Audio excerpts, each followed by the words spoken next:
जीवमजीवं दव्वं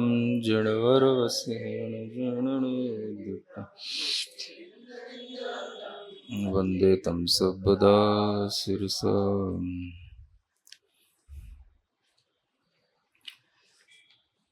द्वितीय अधिकार समापन की ओर है। पुण्य और पाप की कुछ व्याख्या चल रही थी।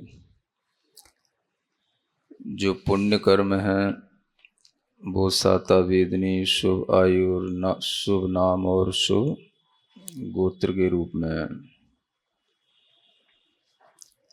पराणि पावम च तस्माद् अपराणि कर्माणि पापम च इति। जो पुण्य कर्म के अतिरिक्त जो कर्म है वो सभी पाप कर्म कहलाते हैं। तद यथा, उसको बताते हैं कैसे। सद्वेद्यम एकम तिर्यक मनुष्य देवायुस्त्रियम। ये पुण्य कर्मों के नाम बताए जा रहे हैं। एक साता वेदनी कर्म लेना। आयुओं में 3 आयु पुण्य आयु हैं, शुभ आयु हैं। देवायु, मनुष्य आयु और तिर्यंच आयु। तिर्यंच आयु भी शुभ आयु होती है।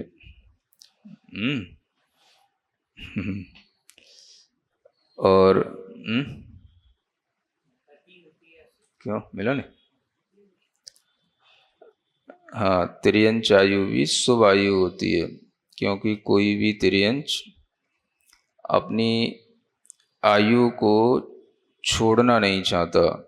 जो भी उसे आयु प्राप्त होती है वो भी मरना नहीं चाहता। इसलिए यह तिर्यंच आयु शुभ कहलाती है। अशुभ केवल नरक आयु होती है, जिसको नारकी जीव छोड़ना चाहता है, मरना चाहता है ना। अब जो कोई भी मनुष्य आयु को भी छोड़ना चाहते हैं कई बार ऐसा होता है ना कि मरना चाहते हैं, मनुष्य आयु छोड़ना चाहते हैं, तो ये उनके तीव्र पाप कर्म का उदय है कि वह जो शुभ आयु मिली है उसको भोगना नहीं चाह रहे हैं। बाकी आयु तो शुभ है। अब अन्य कोई पाप कर्म इतने तीव्र हैं कि उन्हें यह आयु मनुष्य जन्म भी शुभ नहीं लग रहा है, इसलिए वो उसको कभी कभी नष्ट कर देते हैं। लेकिन वास्तव में तो यह शुभ कर्म के उदय से ही मनुष्य आयु प्राप्त होती है। तो ये तीनों शुभ आयु मानी जाती हैं।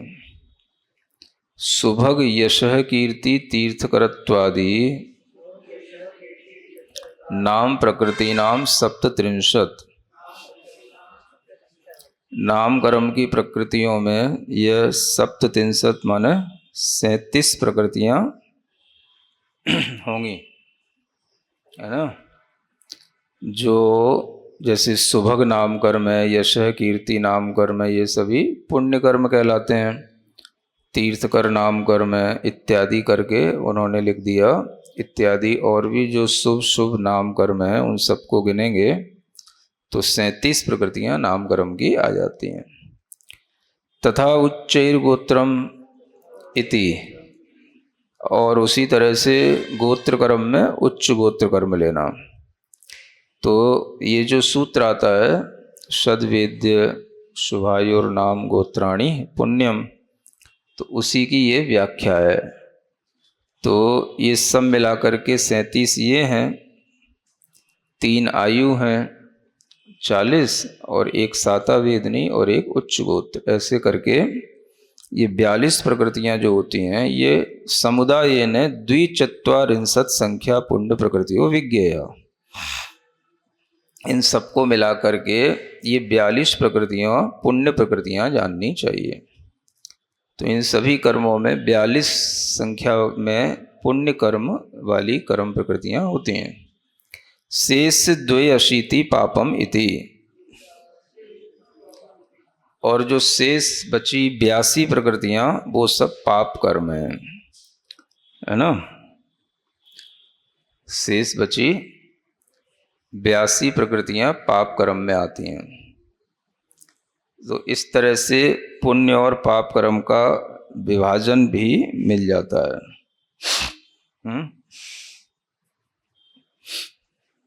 ठीक है?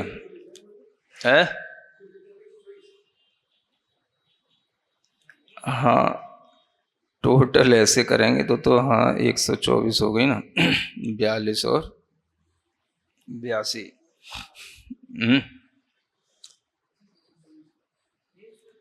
हाँ वो कुछ, हाँ वो दोनों तरफ चलती हैं। स्पर्शादि प्रकृतियां हैं, पिंड प्रकृतियां हैं, वो अलग है, उसका गणित अलग है।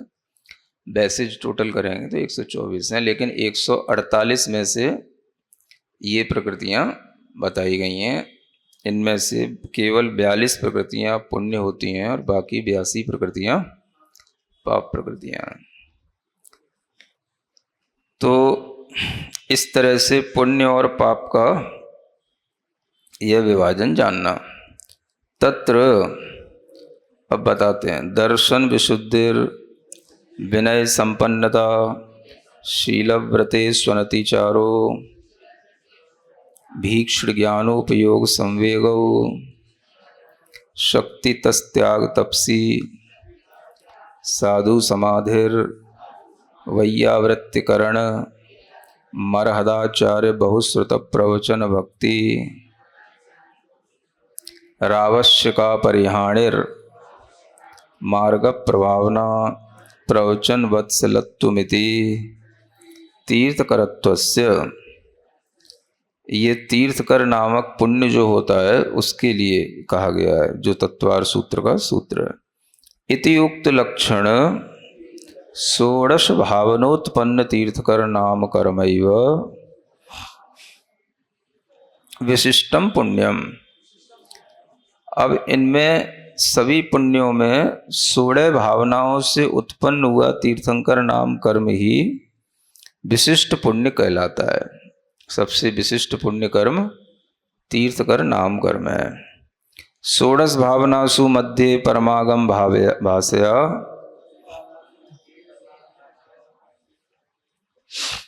अब 16 भावनाओं के बीच में ये परमागम की भाषा से क्या कहा जाता है? मूढ़त्रयम् मदाश्चाष्टौ तथा नायतनानि षट् अष्टौ संकादयश्चेति दृग्दोषः पंचविंशति। इन्हें दृग्दोष माने सम्यक दर्शन के दोष बताए जाते हैं। पंचविंशति माने 25 दोष होते हैं सम्यक दर्शन के। 3 मूर्ताएं आती हैं उसमें, 8 मद आते हैं, 6 अनायतन आते हैं, 8 शंका आदि दोष आ जाते हैं। ये सब मिलकर के 25 दोष हो जाते हैं। इति श्लोक कथित पंचविंशति मल रहिता तथा अध्यात्म भाष्य निशुद्धात्म उपादे रुचि रूपा सम्यक्त भावनैव मुख्या इति विज्ञेयम्।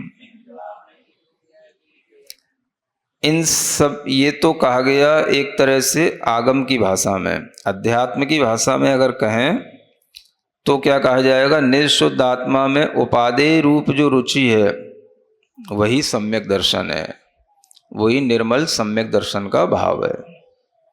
अध्यात्म की भाषा में सम्यक दर्शन किसे कहेंगे? अपनी आत्मा की उपादेयता में रुचि रखना।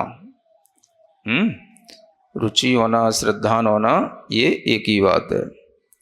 तो इसको सम्यक्त भावना कहते हैं। और यही जो है 16 भावनाओं में एक तरह से प्रमुख भावना है, जिसे दर्शन विशुद्धि कहा जाता है। तो दर्शन विशुद्धि का मतलब हुआ कि अध्यात्म भाषा में तो अपनी निज शुद्ध आत्मा की उपादेय रूप रुचि बनाना, और आगम की भाषा से कहें तो 25 दोषों से रहित सम्यक दर्शन का पालन करना। तो ये दोनों हैं तो एक ही बात है। भाषा का मतलब है विवक्षा। आगम की विवक्षा से निर्मल सम्यक दर्शन 25 दोषों से रहित कहलाएगा, और अध्यात्म की विवक्षा में वह निर्मल सम्यक दर्शन या दर्शन विशुद्धि अपनी निज शुद्ध आत्मा के रुचि रूप उपादेय रूप परिणाम कहलाएगा। इस तरह से इन 16 भावनाओं में सम्यक दर्शन की जो दर्शन विशुद्धि भावना है ये मुख्य है, और उसी के अनुरूप अन्य भी भावनाएं जाननी, उनका यहाँ पर सबका वर्णन अलग से नहीं किया गया है। अब यहाँ पर एक प्रश्न उत्पन्न होता है, सम्यक दृष्टिर जीवस्य पुण्य पाप द्वयम अपि हेयम। हाँ, ये सब पहले से पढ़े लिखे लोग दुनिया में हमेशा से रहे हैं, है ना। सम्यक दृष्टि जीव के लिए पुण्य और पाप दोनों ही हे होते हैं, है ना। सभी ट्रस्टों के जो भी मंदिरों के जो भी स्वाध्याय होते हैं सब में ये पहला ज्ञान यहीं से दिया जाता है।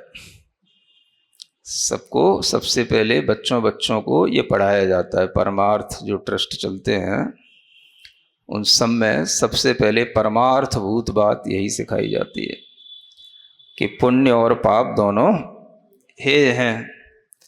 पुण्य सोने की बेड़ी है, हथकड़ी है, और पाप लोहे की है बेड़ी।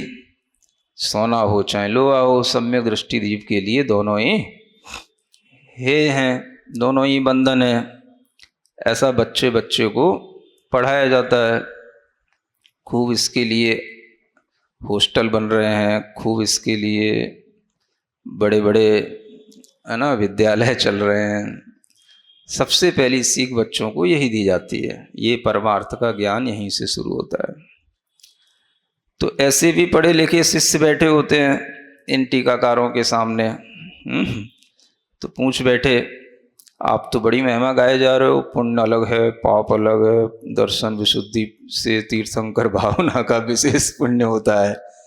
हम तो ये पढ़ के आए थे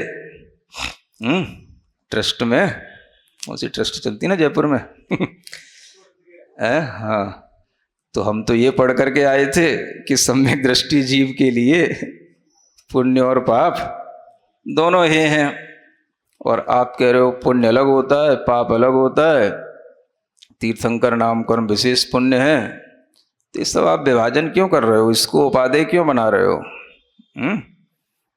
आपकी भाषा तो सब पुण्य उपादेय हो रहा है। इतना आप उसको लालच दोगे कि दर्शन विशुद्धि आदि 16 कारण भावना भाने से तीर्थंकर बनता है, तो वो तो पुण्य भाव करेगा। तीर्थंकर बन गया तो वो मुक्त कैसे होगा, जबकि पुण्य और पाप दोनों हे हैं। ये हमें पढ़ाया गया है। तो ये जो बुद्धि में भर दिया जाता है, ये कैसे निकलेगा? शिष्य हो, कभी प्रश्न करे गुरु के समक्ष और गुरु की बात सुने, तो इतनी भी शिष्य की शिष्टता हो तो ये दिमाग का कचड़ा भी साफ हो सकता है।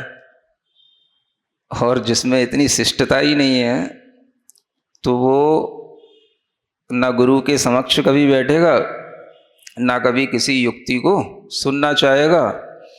उसे तो उसी बात पर विश्वास होगा जो उसको बचपन से पढ़ाया गया है। तो बच्चों को ये सब चीज़ें पढ़ा देने का यही एक फ़ायदा होता है कि बच्चों के अंदर जो कोमल मन होता है उसमें जैसी आप चीज़ें फिल कर देंगे वो उसके जीवन पर्यंत तक के लिए धारणा बन जाती है। इसलिए ये सभी ट्रस्ट के लोग बच्चों को पकड़ते हैं। खूब हॉस्टल बना करके बच्चों को अपने पास फ्री में पढ़ाने का लालच दे करके पकड़ते हैं, ताकि इनके कॉन्सेप्ट उन बच्चों के अंदर एक बार पड़ जाएं तो वो बच्चे कहीं भी पहुंचेंगे, किसी भी साधु के पास, किसी भी सभा में, तो वो उनके अंदर की वो धारणा फिर चेंज नहीं होगी। तो ये एक बहुत बड़ा भीतर कूटनीति है ना, कपट नीति का ये भाव चलता रहता है। तो देखो ये सब प्रश्न पहले भी होते थे, लेकिन शिष्य कहता था, प्रश्न करता था गुरु के समक्ष गुरु उत्तर देते थे तो शिष्य उसको स्वीकारता भी था। गुरु इसीलिए बनाए जाते हैं, गुरु इसीलिए होते हैं कि उनकी बात को हम सुने समझें। तो जब हमारे सामने इस तरीके की कोई बात ही नहीं होगी और गुरु के समक्ष भी हम इसी तरह की धारणा के साथ में खड़े होंगे कि पुण्य और पाप दोनों हे हैं और गुरु को ही सिखाएंगे, तो उनसे समझने की बात तो बहुत दूर हो गई। तो आजकल के छोटे छोटे से पढ़े लिखे बच्चे भी सामने आके कभी कभी खड़े हो जाते हैं, तो उनकी वह अकड़ बताती है कि उनके अंदर ये सब जबरदस्ती थोपा गया है और ये उनके अहंकार का विषय बन गया है। तो देखो, प्रश्न करना अलग बात है, लेकिन उस प्रश्न को शिष्य के माध्यम से जब किया गया तो गुरु के मुख से उसका उत्तर सुनना भी आवश्यक होता है। तो सुनना चाहिए, कोशिश भी करनी चाहिए ज़्यादा से ज़्यादा लोग सुन सकें ऐसे प्रश्नों के उत्तर, है ना। तो क्या प्रश्न है? सम्यक दृष्टि जीव के लिए पुण्य पाप दोनों हे हैं। देखो कितना स्पष्ट कह रहे हैं, कथम पुण्यम करोति इति। फिर आप ये क्यों बोलते रहते हैं पुण्य करो पुण्य करो? पुण्य करने का मतलब क्या है? जब पुण्य है ही है तो पुण्य करने क्यों? तो इस तरह की बातें शास्त्र में भी उपलब्ध रही, तो इसके कारण से कहीं ना कहीं दिमाग में प्रश्न भी रहे। तो वो पहले भी रहा करते थे, लेकिन पहले के जो लोग गुरु के समक्ष पढ़ते थे तो अपने जिज्ञासाओं का समाधान कर लेते थे। अब आजकल तो गुरु से ही एलर्जी हो गई है, तो अब समाधान कहाँ मिले? तो ये सीखने की जरूरत है कि पुण्य पाप दोनों हेय कैसे होते हैं, किन के लिए होते हैं, है ना। और फिर भी हेय होते हुए भी पुण्य करो ये क्यों कहा जाता है? तत्र युक्तिम आह। उसके लिए पहले तो तुम्हें हम कुछ युक्ति बताते हैं। यथा कोपि देशांतरस्थ मनोहर स्त्री समीपात आगत पुरुषाणाम तदर्थे दान सम्मानादिकम करोति तथा सम्यक दृष्टिरपि उपाधि रूपेण स्वशुद्धात्मानमेव भावयति चारित्र मोहोदयात् तत्र समर्थ सन निर्दोष परमात्म स्वरूपाणाम अरहत सिद्धानाम तद आराधक आचार्य उपाध्याय साधूनाम च परमात्म पद प्राप्त्यर्थम विषय कसाय वंचनार्थम च दान पूजा आदिना गुण स्तवन आदिना वा परम भक्तिम करोति। है ना। अब युक्ति दे करके समझाया जा रहा है। युक्ति समझते हैं, जिसमें उदाहरण भी हो और जिसमें तर्क भी हो, है ना। तो वो युक्ति बन जाती है, हेतु भी हो जिसमें। तो उदाहरण दे करके और हेतु दे करके समझाया जा रहा है कि वह पुण्य क्यों करता है। उदाहरण क्या है? कोई देशांतर में स्थित मनोहर स्त्री के समीप से आए हुए पुरुषों को देखता है, तो क्या करता है? तदर्थे दान सम्मान आदिकम करोति।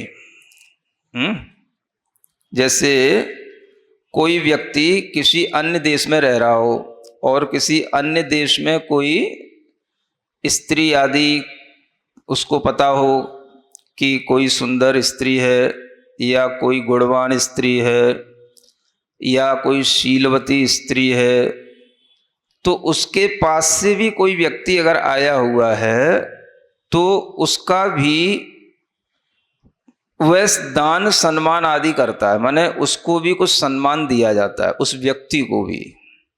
जो व्यक्ति स्त्री के पास से आया है तो वो सम्मान आदि क्यों देगा? तदर्थे माने उस स्त्री की प्राप्ति के लिए। क्या कहा? जैसे किसी दूर स्थित किसी चीज को हम प्राप्त करना चाह रहे हैं और उसके निकटवर्ती कोई व्यक्ति अगर हमारे पास आता है और हमें उसको प्राप्त करना है या हमें अपना संदेश उसके पास तक पहुंचाना है, तो हमें उस व्यक्ति का सम्मान करना पड़ेगा जो उसके पास से आ रहा है। समझ रहे हैं ना? क्योंकि ये उस समय की बात है जब मोबाइल नहीं हुआ करते थे है ना? हाँ, और डायरेक्ट कांटेक्ट भी जो है पहले स्त्रियों से नहीं हुआ करते थे। अगर किसी को विवाह आदि भी करना है तो उसके लिए ये देखना पड़ता था कि उनके आसपास रहने वाला कोई व्यक्ति है जिससे हम अपनी बात कह करके अपनी बात उस तक पहुंचा सकें। तो ये उस तरह की चीजें जो पहले हुआ करती थी, जब डायरेक्ट मोबाइलों पे चैटिंग नहीं हुआ करती थी, है ना, तब जो है इस तरह से ही संबंध बनते थे। तो उसके लिए यहां पर उदाहरण देकर के कहा जा रहा है कि देखो वो स्त्री तो तुम्हें अभी नहीं मिली, उसके लिए तो तुम्हें प्राप्त करने के लिए तो अभी तुम्हारे पास कोई और साधन उपलब्ध है नहीं। तो क्या करना, जो उसके पास से आया है उसका आप दान माने उसे कुछ प्रदान करो, उसकी कुछ थोड़ी सी सेवा करो, कुछ उसे खिलाओ पिलाओ, है ना, कुछ उसका सम्मान करो, तो वो व्यक्ति खुश हो जाएगा। खुश होगा तो वो जा करके वहाँ बताएगा कि वहाँ गए थे, आपका नाम लेते ही बड़ा अच्छा स्वागत हुआ वहाँ पर कहाँ से आए हो तो उनके पास से आए। तो ऐसा कहने मात्र से ही जो है स्वागत हुआ, दान सम्मान मिला। लेकिन किसके लिए हुआ, चाह किसकी थी उसको दान सम्मान करने के लिए? बात भी वो उस व्यक्ति को तो नहीं चाह रहा था जिसका दान सम्मान किया जा रहा है, चाहे किसको रहा है? स्त्री के लिए, है ना। एक एग्जाम्पल है, अच्छा एग्जाम्पल है, इसको समझने की कोशिश करना। तथा उसी प्रकार से सम्यक दृष्टि रपि उपादेय रूपेण, है ना। अब सम्यक दृष्टि के लिए उपादेय रूप क्या है? स्त्री की तरह स्व शुद्धात्मानम एव भावयति। स्व शुद्धात्मा ही हमारे लिए उपादेय है, स्व शुद्धात्मा ही हमारे लिए उपादेय है। अब वो उसे मिलने की तो है नहीं स्व शुद्धात्मा, वो उससे उतनी ही दूर है जैसे देशांतर में स्थित वो स्त्री उससे दूर है समझ रहे हो? उदाहरण भी देखो कितना अच्छा है। अब चारित्र मोहोदया तत्र असमर्थ सन, अब उधर क्यों नहीं चला जाता तो ही जाके डायरेक्ट उस स्त्री से मिल ले? तो उसके कुछ चारित्र मोहनी कर्म का उदय है, माने उस व्यक्ति के लिए कहें तो उसके अपने मान लो कोई तीव्र मान लो अभाव है, उसके पास पैसा नहीं, साधन नहीं, जिसके कारण से उसे डायरेक्ट स्त्री के पास नहीं जा सकता। और इधर जो सम्यक दृष्टि जीव है तो उसके चारित्र मोहनी कर्म का उदय, जिसके कारण से वो असमर्थ होता हुआ, है ना, वह स्वशुद्ध आत्मा को प्राप्त नहीं कर पा रहा है। देखो कितना स्पष्ट है, उपादेय है उसके लिए, स्वशुद्ध आत्मा क्या है? उपादेय है, लेकिन प्राप्त नहीं कर पा रहा उसको, क्योंकि वो उसको प्राप्त करने में असमर्थ है। क्यों असमर्थ है? चारित्र मोहनी कर्म का उदय। तो इससे कितना क्लियर होता है कि जब तक आप ये कहते रहोगे हमारे चारित्र मोहनी कर्म का उदय है, तब तक आपको स्वशुद्धात्मा कहने में ही आ रही है ना, उपादेय है, प्राप्त तो नहीं हो रही स्वशुद्धात्मा। तो ये तो उसी तरह से कोसों दूर हो गई आपकी स्वशुद्धात्मा जैसे वो स्त्री देशांतर में स्थित है। समझ रहे हो ना? ये उदाहरण इसलिए दिया गया है, वह वहां जाने में असमर्थ है, इसलिए वहां से आया हुआ कोई व्यक्ति है तो वो उसके लिए रेस्पेक्ट दे करके उसको मनवाना चाहता है, उसके पास तक पहुंचना चाहता है, लेकिन वो डायरेक्ट उसके पास तक नहीं पहुंच सकता। तो उसी तरह से कोई भी सम्यक दृष्टि जीव होगा, उसके लिए स्व शुद्धात्मा उपादेय है, स्व शुद्धात्मा उपादेय है। वो जिंदगी भर पढ़ेगा भी, कहेगा भी, तो भी उसके लिए स्व शुद्धात्मा कभी भी ग्रहण करने में या प्राप्त करने में नहीं आएगी।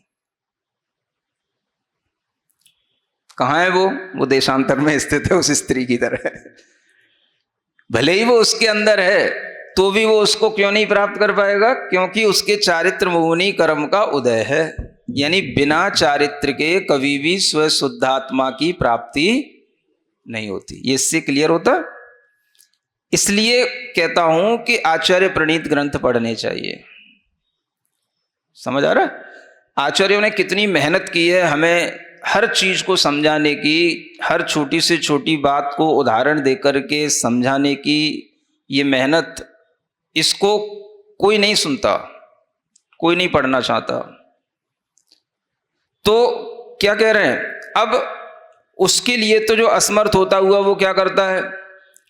निर्दोष परमात्मा स्वरूप जो अरहंत सिद्ध है वो, और उन परमात्मा के जो आराधक आचार्य उपाध्याय साधु हैं वो, उनके लिए जो परम आत्म पद की प्राप्ति के लिए, उन साधुओं के उस पद की प्राप्ति के लिए, या आराधक या वो परम आत्म स्वरूप जो अरहंत सिद्ध है उन पदों की प्राप्ति के लिए तथा विषय कसायों से बचने के लिए, क्या लिखा?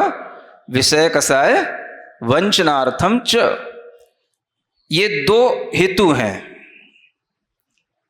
पुण्य क्यों करता है वो? परमात्म पद की प्राप्ति के लिए। किनके? जो पंच परमेष्ठी हैं उन्हीं पंच परमेष्ठियों की पद की प्राप्ति के लिए।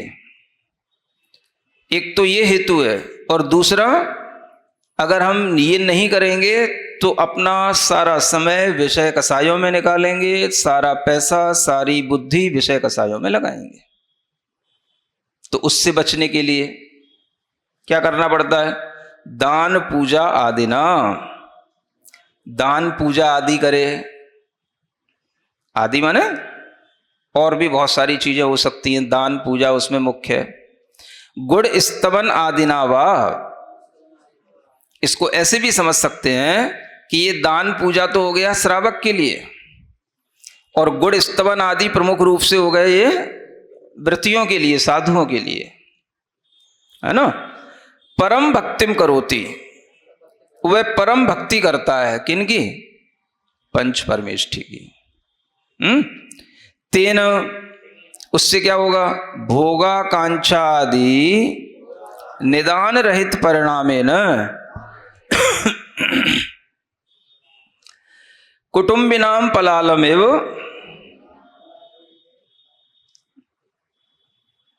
अनिहित वृत्त्या विशिष्ट पुण्यम आश्रवती।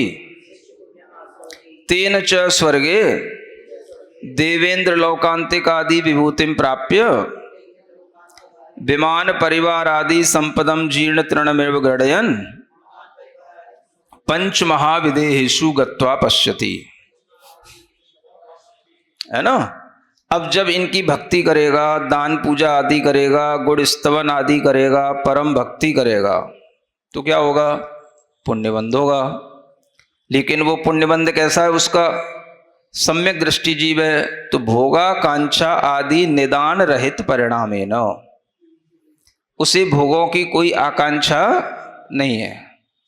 भविष्य में कोई उसे बड़े बड़े कोई भोग विलासता की सामग्रियां मिले, इस तरह का कोई निदान का परिणाम भी उसके अंदर नहीं है। फिर क्या है? तो वह उन परिणामों के बिना भी क्या करता है? कुटुंबिनाम पलालम एव, यानी पलाल माने होता है भूसा, जिसको बोलते हैं चावल का जैसे भूसा होता है ना, तो वह उस चावल के भूसे की तरह अनिहित वृत्त्या, माने अपनी इच्छा के बिना भी, उसे पुण्य की इच्छा नहीं है, लेकिन फिर भी विशिष्ट पुण्यम आश्रवती, भक्ति करेगा तो विशिष्ट पुण्य का आश्रय उसके लिए होगा। इससे क्या समझना? कि उसे पुण्य की इच्छा नहीं है, लेकिन भक्ति तो करेगा, और भक्ति करेगा तो पुण्य प्राप्त होगा। गुण स्तवन आदि करेगा तो पुण्य प्राप्त होगा, दान पूजा आदि करेगा तो पुण्य प्राप्त होगा, लेकिन उससे पुण्य की इच्छा नहीं है। समझ आ रहा है? तो इच्छा नहीं होते हुए भी वह विशिष्ट पुण्य इसी कारण से प्राप्त कर लेता है कि उसे पुण्य, जो भोगों की आकांक्षा जिनके अंदर होती है उन्हें पुण्य की इच्छा होती है, उसे भोगों की आकांक्षा है नहीं, तो इसलिए उसे कोई पुण्य की इच्छा है नहीं। तो जब पुण्य की इच्छा नहीं है तो विशिष्ट पुण्य आता है। समझ रहे हैं? एक पुण्य होता है, एक विशिष्ट पुण्य होता है। मतलब सम्यक दृष्टि जीव को पुण्य तो जो सामान्य लोगों को मिलेगा भोगाकांक्षा वाला पुण्य, उससे भी अच्छी क्वालिटी वाला पुण्य सम्यक दृष्टि जीव को मिलेगा। उसके लिए आश्रव होगा, वो बच नहीं सकता उससे। तो उसको पुण्य के आश्रव से क्या मिलेगा? जब पुण्य का बंद होगा उसके फल से उसे स्वर्ग में देवेंद्रों की विभूतियां मिलेंगी, लौकांतिक आदि देवों के उसे पद मिलेंगे, और उन सबको प्राप्त करके वह अपने विमानों में रहेगा, परिवार के अनेक देव देवियों के साथ में उन सब संपदाओं के साथ रहेगा। लेकिन सम्यक दृष्टि होने के कारण से उन सबको भी जीर्ण तृण के समान गिनेगा। कैसे गिनेगा? कैसे देखेगा? अरे ये सब कुछ भी नहीं है, ये तो हमें चाहिए ही नहीं था, ये तो हमें चाहिए ही नहीं था, मिल गया तो क्या करें? ये वैसे ही हो गया जैसे किसान चावल उगाता है, बोता है, चावल की फसल आती है, धान्य आता है तो कूटता है, भूसा भी आता है उसके साथ में। पलाल माने वो भूसा हो गया। अब वो भूसा हो गया तो क्या करे? चाहिए तो हमें चावल था, भूसा कहां से आ गया? अब ये भूसे का क्या करें भाई? तो उसको भी वो दे देता है जिनके काम में आता है। उस भूसे से प्रेम नहीं करता वो तो खेतों में छोड़ आता है, वो जिसको ले जाना सो ले जाए, उठा ले जाना उठा ले जाए, गाय खाना खा लें। उसे अपने घर में क्या रखना? चावल के लिए खेती की थी, चावल मिल गए उसको। आज की तरह लालची किसान तो नहीं होते पहले के, उनकी बात कही जा रही है ना। आज तो लोग भूसे का भी तेल निकालने को पड़े रहते हैं हाँ, तो भूसे को भी बेचते हैं, भूसे का भी तेल निकालते हैं, उससे भी कमा लेते हैं। तो ये जो किसान की दृष्टि थी पहले कि हाँ केवल हमें तो धान्य चाहिए था, धान्य मिल गया, इस पलाल की हमें कोई जरूरत नहीं थी, तो वो वैसे ही छोड़ आता है, उसकी कोई कीमत नहीं गिनता, वो तो तृण के समान तृण ही है वो तो। उसी तरीके से सम्यक दृष्टि जीव के लिए भक्ति करने का ये फल नहीं था, लेकिन भक्ति करेगा तो ये फल भी उसे साथ में मिलेगा। धान्य कभी भी छिलके के बिना नहीं होता, चावल कभी भी भूसे के बिना नहीं होता। तो सम्यक दृष्टि को क्या चाहिए? जो चाहिए तुम उस पर दृष्टि रखो, बाकी सब जो है उसको जीर्ण तृण की तरह देखो। जैसे तिनके की कोई कीमत नहीं, ऐसे ही उसके लिए तमाम देवों की परिवार संपदाएं हैं, देवों के वैभव हैं, वो सब उसको कैसा देख रहा है? ये सब तो जीर्ण माने सड़े गले तिनके की तरह है, इसमें कोई सार नहीं है। सार वाली चीज तो क्या थी? हमें भगवान की भक्ति करनी थी, लेकिन उसके साथ साथ उस भक्ति के पुण्य से ये पलाल भी मिल गया, तो उसको वो जीर्ण तृण के समान गिनते हुए क्या करता है? उसको छोड़ करके पंच महाविदेहों में जाकर के देखता है। कहां जाता है वो?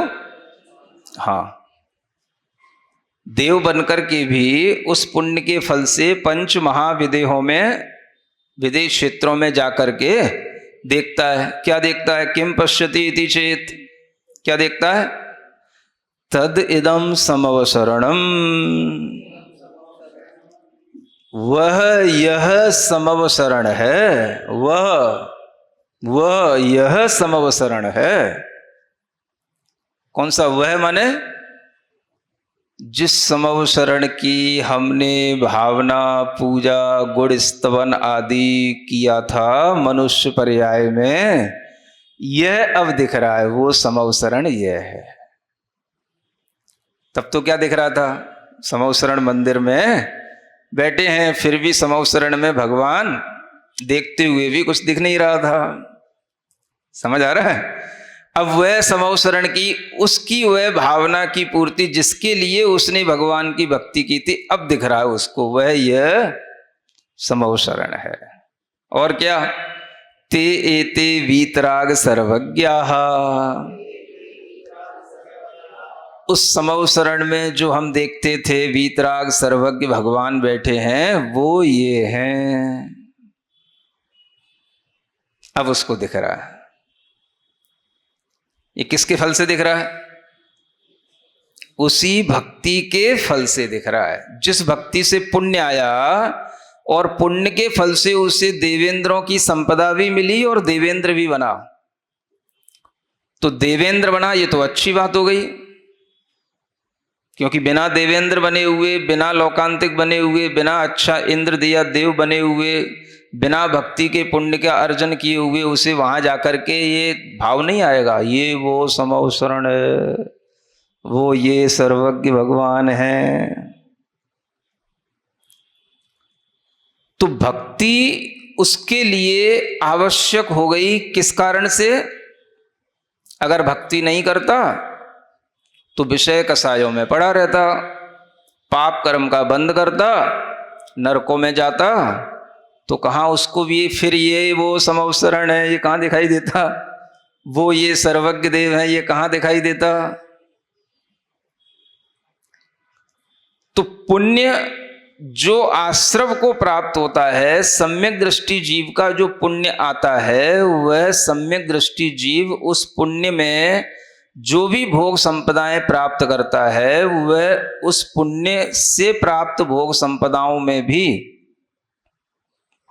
क्या देखने चला जाता है, कहां पहुंच जाता है, कहां समवसरण है, कहां पर वीतराग सर्वज्ञ देव हैं, वो वहां पहुंच जाता है।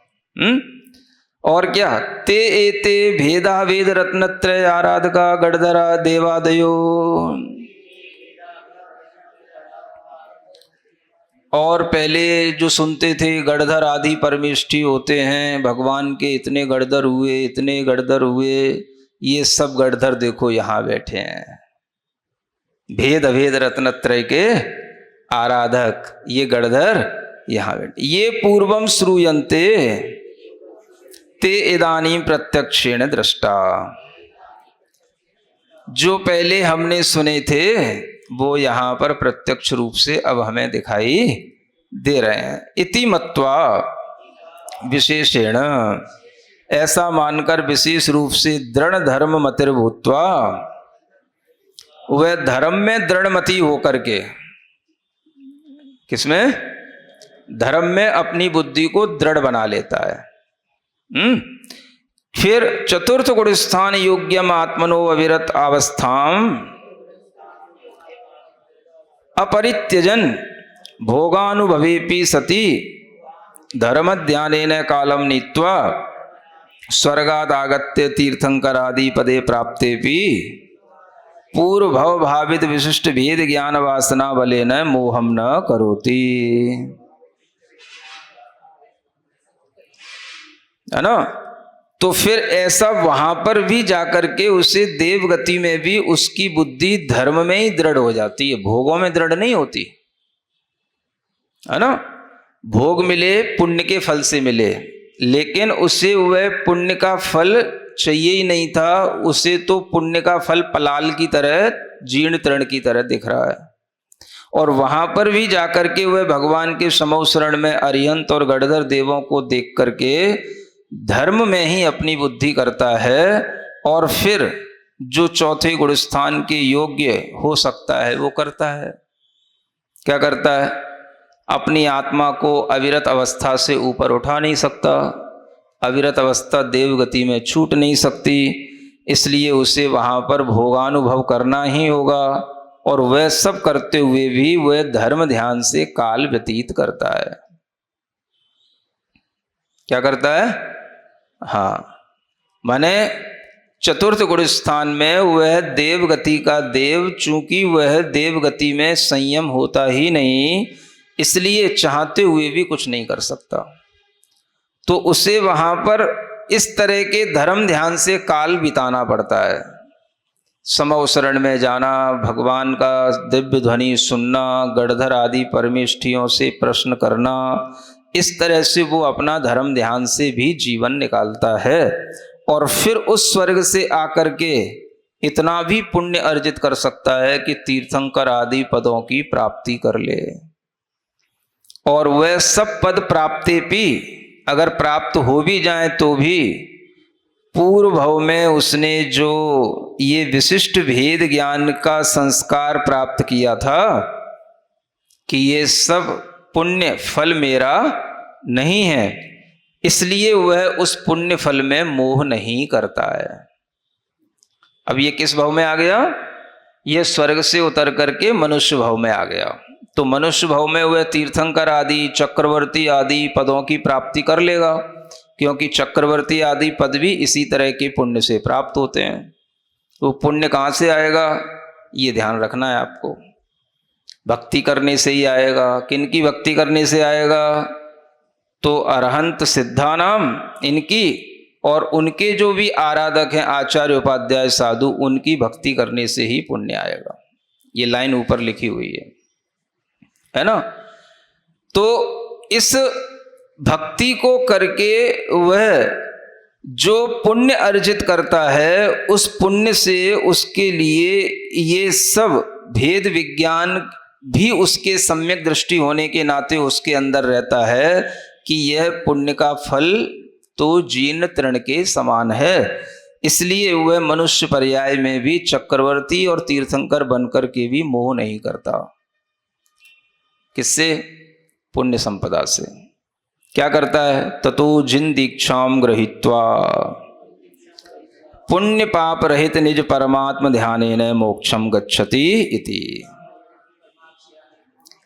फिर वह मनुष्य भव में जिन दीक्षा को ग्रहण करके पुण्य पाप से रहित निज परमात्मा का ध्यान करके मोक्ष को चला जाता है।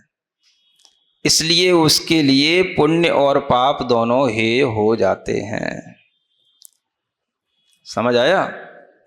तो पुण्य हेय है कि पुण्य का फल हेय है ना। बुद्धू लोगों को ये समझाओ कि पुण्य हेय होता है कि सम्यक दृष्टि की दृष्टि में पुण्य का फल हेय होता है।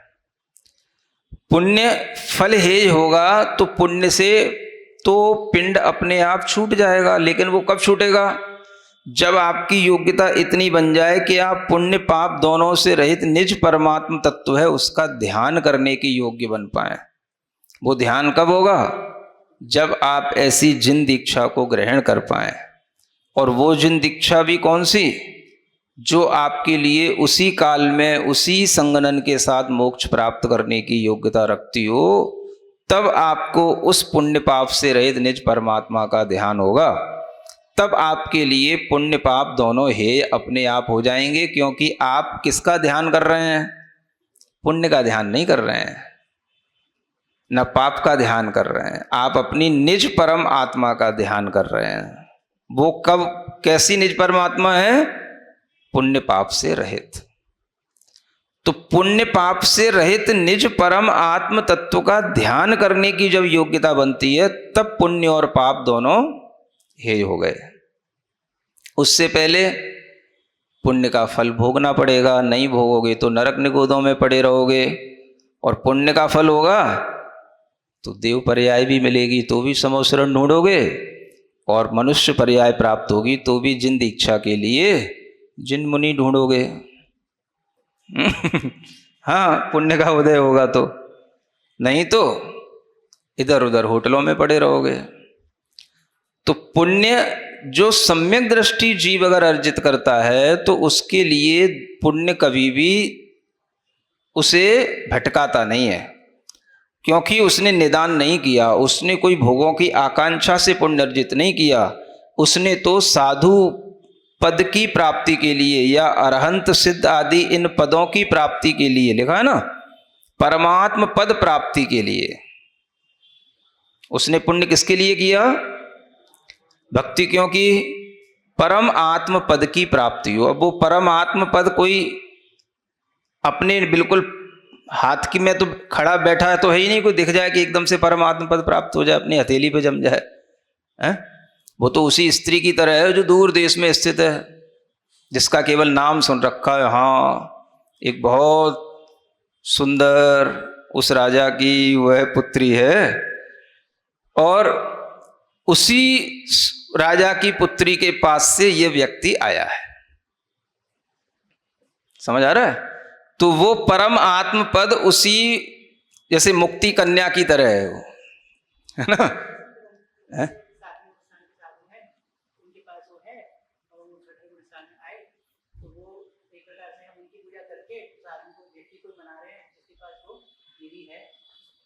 वो व्यक्ति मतलब वही होगा नक्षत्रधारी एक प्रकार से, जिसको हम जिसकी पूजा आदि अर्चना करके उस स्त्री का संबंध उनसे है।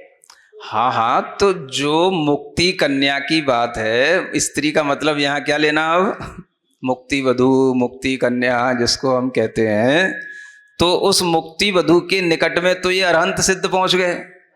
समझ आ रहा है?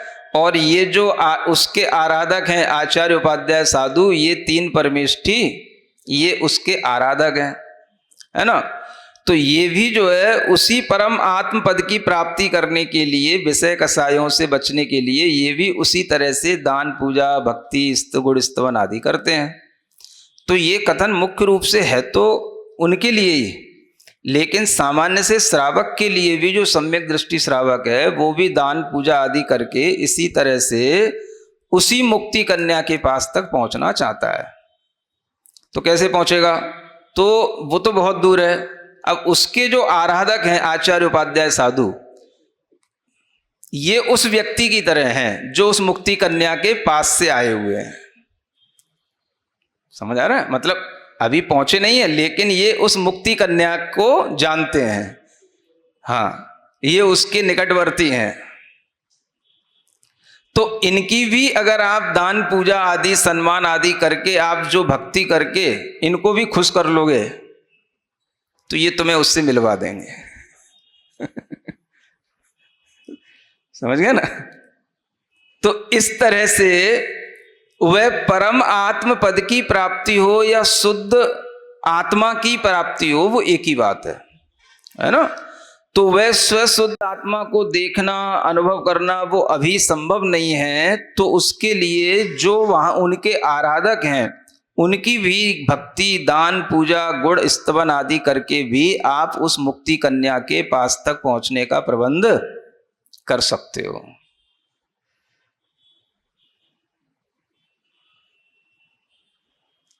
एक और बात है, अगर तुम्हें विश्वास है, देखो मुक्ति कन्या पर, समझ में आ रहा है, और वो दूर बैठी है, अगर तुम्हें विश्वास है कि हाँ ये उन्हीं के निकट का व्यक्ति है, समझ आ रहा है, तो आपको उसके दान सम्मान करने में इतनी प्रसन्नता उत्पन्न होगी जाने की जैसे मुक्ति कन्या को ही मैंने पा लिया हो। समझ आ रहा है? जब ये आपको पता हो जाए, विश्वास हो जाए कि हाँ ये उन्हीं का पास से आया हुआ व्यक्ति, ये उन्हीं के निकट का व्यक्ति है, तो आपको बिल्कुल ऐसा ही लगेगा जैसे कि हमने उसको पा ही लिया। तो इसलिए वह सम्यक दृष्टि जीव, ये जो आराधक हैं, इनकी भी भक्ति करता है उसी परम आत्म पद की प्राप्ति करने के लिए। और इस भक्ति से जो पुण्य अर्जित हो जाता है, उनका दान सम्मान आदि करने से जो पुण्य अर्जित हो जाता है, तो वह पुण्य उसके लिए हेय नहीं होता। वह पुण्य तो उसके लिए वहां तक पहुंचने में साधक बनता है। वहां तक पहुंचेगा कैसे? वहां तक पहुंचने का रूट, वहां तक पहुंचने के लिए वाहन, वहां तक पहुंचने के लिए साधन, कितनी बार तुझे कौन सी, है ना, ट्रेन पकड़नी पड़ेगी या छोड़नी पड़ेगी, या कितनी बार तुझे कौन सा प्लेन कहाँ पे लैंड करना पड़ेगा, और तब जाकर के तो अंत तक वहां तक पहुंचेगा, तो उसकी जो पूरी प्रक्रिया है वो सब प्रक्रिया वो बता देगा व्यक्ति, लेकिन वो तभी बताएगा जब आप उसका दान सम्मान आदि से भक्ति करोगे।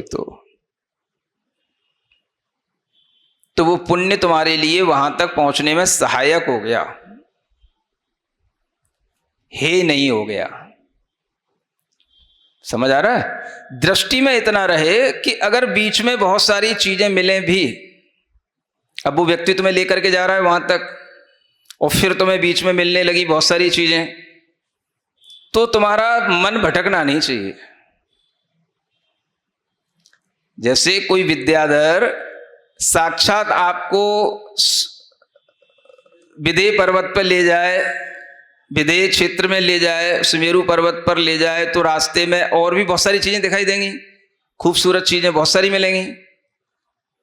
तो तुम्हारा मन ये नहीं होना चाहिए हमें यहीं पे रोक लो, हमें यहीं खेलने दो, हमें यहीं खिलाने दो, हमें यहीं पे मजे लेने दो, तो फिर तुम वहां तक नहीं पहुंचोगे। ये आपके मन का कंट्रोल होना चाहिए। सम्यक दृष्टि जीव उन पुण्य के फलों में विचलित नहीं होता। जहां तक वो ले जा रहा है ले जाएगा, उसके साथ जाएगा, लेकिन बीच में सब देखेगा, द्वीप, समुद्र, कुलाचल पर्वत, बहुत बड़े बड़े वैभव, अनेक तरह के मनोरंजन, सब तरह की चीजें देखेगा, लेकिन जिसके साथ जा रहा है मुझे यहीं छोड़ दो, मुझे यहीं खेल लेने दो, ये नहीं करेगा वो। समझ आ रहा है? तो ये हिम्मत जो होती है वो सम्यक दृष्टि जीव में होती है। सब वैभवों को जीर्ण तृण के समान गिनता हुआ आगे चला जाएगा। तो इसलिए पुण्य और पाप दोनों हे तब हो जाते हैं जब हम इतने योग्य हो जाएं कि हम उस शुद्ध आत्म तत्व के इतने निकट आ जाएं कि हमारा मोक्ष ही हो जाए। तो पुण्य पाप दोनों हे हो गए। आपने पुण्य पाप से रहित ऐसे निज शुद्ध आत्म तत्व का ध्यान किया, तो किया उसी पुण्य के बल पर जिस पुण्य के बल पर आप तीसरे जन्म में जाकर के आप चक्रवर्ती बने या तीर्थंकर बने या कोई भी महापुरुष बने या इतने पुण्यशाली बने कि आप जिन दीक्षा लेकर के ये सब कर पाए, उसी पुण्य के बल पर। तो इसलिए कहते हैं पुण्य करो। और ये भी कहा जाता है कि पुण्य और पाप दोनों हे हैं। हे क्यों हैं? क्योंकि ये आपका स्वरूप नहीं है, निज आत्म तत्व का यह स्वभाव नहीं है, दोनों ही कर्म हैं। बस इसलिए हमें कर्म के साथ रहना ही नहीं है, तो हम उस पर ध्यान देंगे ही नहीं। तो जिसको ध्यान नहीं देंगे वो चीज हमारे लिए बाधक बनेगी नहीं, सामने भी होगी तो बाधक नहीं होगी, क्योंकि हमारा उस पर ध्यान है ही नहीं। तो ये चीज सम्यक दृष्टि के पास होती है। केवल ये गाना नहीं होता है कि पुण्य पाप हे है, पुण्य पाप हे है, इसलिए भक्ति नहीं करना, पूजा नहीं करना, दान नहीं देना, गुरुओं को नहीं मानना, उनके पास नहीं बैठना। ये जो उल्टी पट्टी पढ़ाई जा रही है ये सब ट्रस्टों ने ये सारा ट्रस्ट खराब कर दिया। जो सम्यक दृष्टि के अंदर एक ट्रस्ट होता है ना, ट्रस्ट मीन्स, हाँ, सम्यक दर्शन ही अपने आप एक में ट्रस्ट था। इनने दूसरे परमार्थ ट्रस्ट बना बना करके हर जीव का इतना अहित कर दिया कि हर जीव के अंदर के जो सम्यक दर्शन के प्रति ट्रस्ट होना चाहिए था उसको नष्ट करने के ट्रस्ट बने हुए हैं। कहो तो बुरा लगता सबको हाँ, सारे परमार्थ ट्रस्ट ये सब सम्यक दर्शन को नष्ट करने के ट्रस्ट हैं। ये सब विश्वास ट्रस्ट होने ही नहीं देते। जिनके सहारे उस मुक्ति कन्या तक पहुंचना है उस पर ही ट्रस्ट नहीं करने देते। उसके अंदर इतना जहर भर देते हैं कि तू उसके पास जाना ही नहीं, उनको देखना ही नहीं। आहार दान देना तो बहुत बड़ी बात। हाँ,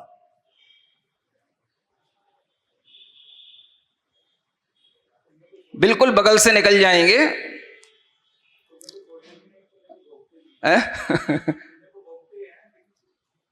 हाँ, पुण्य तो भोगना ही पड़ेगा, पुण्य नहीं भोगेंगे तो कीट बन जाएंगे, कीड़े बन जाएंगे। अभी पुण्य भोग रहे हैं, उन्हें ये भी पता ही तो कहाँ है, जिस पुण्य को हे कह रहे हैं वो पुण्य के भोग से ही तो मनुष्य जन्म जी रहे हैं। तो इतना बड़ा ये सब पंचम काल में एक विडंबना चल रही है, और सब पैसे के बल पर।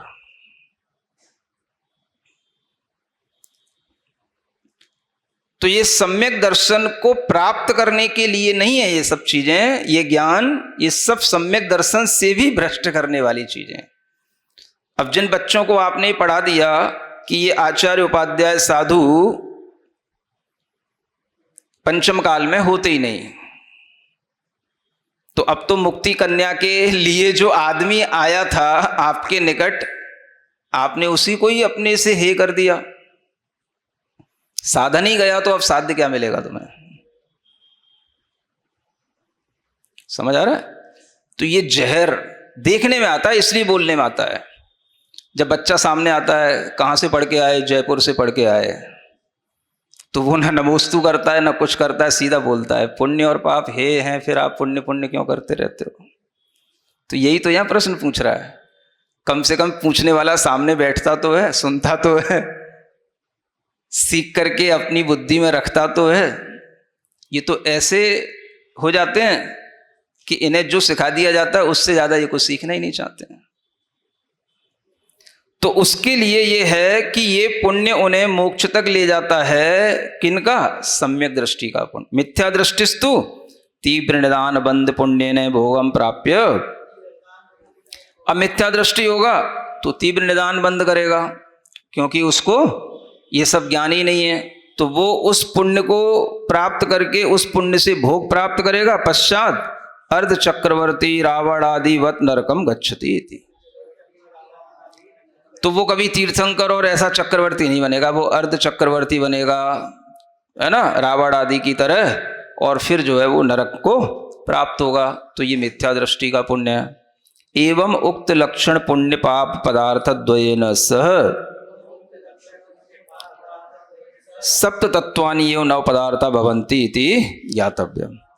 इस तरह से यह कहे हुए लक्षण वाले पुण्य पाप पदार्थ दोनों के साथ में सप्त तत्व, ये नव पदार्थ हो जाते हैं, ऐसा जानना चाहिए। तो इस तरह से यहाँ पर ये युक्ति दे करके समझाया। तो युक्ति जो होती है उसमें हेतु भी होता है और दृष्टांत भी होता है। तो दृष्टांत यहाँ पर उस स्त्री और उस व्यक्ति का दिया गया, जिसके माध्यम से आपको ये समझ में आ सके कि उस स्त्री की प्राप्ति की तरह वह मुक्ति कन्या हमारे लिए बहुत दूर है। लेकिन अगर हम वहां तक पहुंचना चाहते हैं तो उसके पास से जो उसका आदमी आया है, जो उसके लिए आराधक है, अगर हम उसका दान सम्मान भक्ति स्तवन आदि करते हैं तो वह भी हमें वहां तक पहुंचाने का सुख देगा, है ना। ये उदाहरण हुआ। और युक्तियां ये बताई गई कि देखो कैसे पुण्य करता है व्यक्ति तो देव बनता है, देव बन करके वह पंच विदेहों में जाता है, अरिहंत आदि का समोषण देखता है, फिर वहां पर भी पुण्य ही अर्जित करता है, धर्म ध्यान करता है, और फिर पुण्य के फल से तीर्थंकर चक्रवर्ती आदि बन के पुनः मनुष्य बन के दीक्षा लेकर के और पुनः मोक्ष को प्राप्त कर लेता है। तो प्रक्रिया यही है। अब इसको हम कितनी भी तरीके से अन्यथा करने की कोशिश करें, ये जिन वचनों को अन्यथा करने वाली बात होगी। इसलिए सभी सुधीजनों को ये सब चीज़ें सीखनी, पढ़नी, और जो अपने बच्चे जिन्हें हमें शायद पैसे की कमी के कारण से उन स्थानों में पढ़ाना पड़ रहा है या उन हॉस्टलों में पहुंचाना पड़ रहा है, उन बच्चों को भी ये सिखाने समझाने की कोशिश करें कि बेटा गलती से तुम वहाँ पहुँच गए, लेकिन ये जहर अपने अंदर मत रखो, इसको समझो जो यहाँ पर आपको उदाहरण और युक्तियाँ दे करके समझाया जा रहा है। अब समझ में आ पाए उसके लिए ये बहुत बड़ी बात है, क्योंकि उसके दिमाग में जो चढ़ चुका है वो हटाओ फिर नया चढ़ाओ, ये बहुत मेहनत कस काम है। सुन रहे हो? हाँ, तो ये बहुत अच्छा प्रकरण है, इसको सभी लोग सुने, पढ़ें, समझें, और इसी को आगे बढ़ाने की कोशिश करें कि पुण्य पाप हे भी है और फिर भी पुण्य करना क्यों है ना? हाँ, पुण्य से मुख मोड़ोगे तो पुण्य पाप हे करने वाली जो स्थिति बनेगी वो आपके लिए कभी भी प्राप्त नहीं होगी। तो भक्ति करना, पुण्य करना, वो आपके सम्यक दर्शन में कहीं कोई बाधक नहीं है, जबकि सम्यक दृष्टि जीव का लक्षण ही है भक्ति करना। हाँ, बस वो भक्ति लक्षण है उसका, सम्यक दर्शन, बस। तो सम्यक दृष्टि है, इसीलिए वो भक्ति आदि करता है। इसलिए सम्यक दृष्टि होने का अहंकार एक तरफ बना लेना और फिर भक्ति आदि से दूर रहना, ये दोनों ही आत्मघाती प्रक्रियाएं हैं। एक तो सम्यक दर्शन का कोई अता पता तो है ही नहीं, अपन ने अहंकार पाल लिया मैं सम्यक दृष्टि हूं और फिर उससे हम जो भक्ति आदि के कार्य थे उससे दूर हो गए। तो ये सब आत्मघात हो रहा है। जब पुण्य नहीं करेगा, भक्ति नहीं करेगा, तो कहां नरक निरोध में जाएगा, कौन सा उसे समय सार मिल जाएगा। तो ये सब आत्मघाती, आतंकवादियों की तरह ये आत्मघाती प्रक्रियाएं हैं ये सब। इससे बड़ा आत्मघात और क्या होगा? आपने उसको सम्यक दर्शन के जो निमित्त थे उनसे वंचित कर दिया। इन शास्त्रों के ज्ञान से, इन गुरुओं के ज्ञान से उसको वंचित कर दिया, भक्ति से उसको वंचित कर दिया। इससे बड़ा आत्मघात, आत्मघात और क्या होता है? अपना नुकसान, अपनी हत्या, अपना, हाँ बस आत्मघाती यही तो करते हैं, खुद मरते हैं, दूसरों को मारते हैं। तो ये सारे परमार्थ ट्रस्ट जो जयपुर में चल रहे हैं, ये सब आत्मघाती, आतंकवादी ये हमले की तैयारियां हैं, ये सब वही सब चल रहा है। कहो तो बुरा लगता है, नहीं है तो देखो क्या है और क्या है। जिस व्यक्ति के अंदर से आपने सम्यक दर्शन की योग्यता ही मिटा दी और जिसका श्रद्धान ऐसा बना दिया कि जिसको जिस निमित्त से सम्यक दर्शन होना है वो उससे एलर्जी कर रहा है, तो इससे बड़ा आत्मघात और क्या होगा, है ना? तो कोई बात नहीं, थोड़ा सा बुरा भी लगे, कोई दिक्कत की बात नहीं है। जो लोग समझदार हैं उन्हें समझ आएगा कि बुरा और अच्छा कुछ नहीं होता है, जो शास्त्र में लिखा होता है उसको कहना यथार्थ होता है और उसको समझना ही सम्यक दर्शन का कारण होता है। ओम अरहम नमः।